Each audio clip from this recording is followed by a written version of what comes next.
Salam Media Sriwijaya. AKBP Raden Brotoseno secara resmi menerima sanksi berupa pemberhentian tidak dengan hormat PT-DH dari Polri. Ini disampaikan oleh Kepala Bagian Penerangan Umum, Kabag Penum, Divisi Humas Polri Kombes Pol Nurul Azizah di Mabes Polri, Jakarta, Kamis tanggal 14 Juli tahun 2022. Putusan PT-DH Brotoseno ini sekaligus sebagai efek jera bagi yang bersangkutan dan bagi anggota lainnya agar tidak coba-coba melakukan korupsi.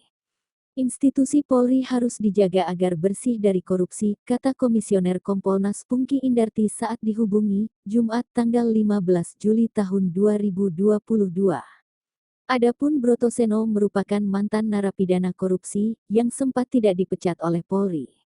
Pemecatan Brotoseno itu, kata Pungki, juga sesuai dengan rasa keadilan masyarakat. Brotoseno juga adalah suami dari penyanyi Tata Janeta.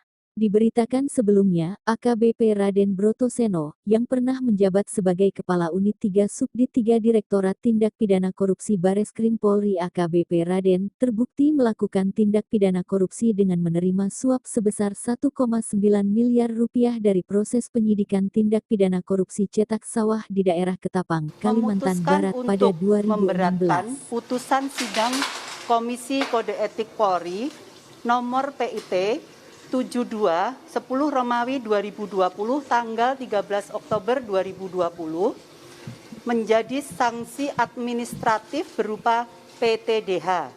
Pemberhentian tidak dengan hormat. Saya ulangi, menjadi sanksi administratif berupa PT-DH, pemberhentian tidak dengan hormat sebagai anggota Polri.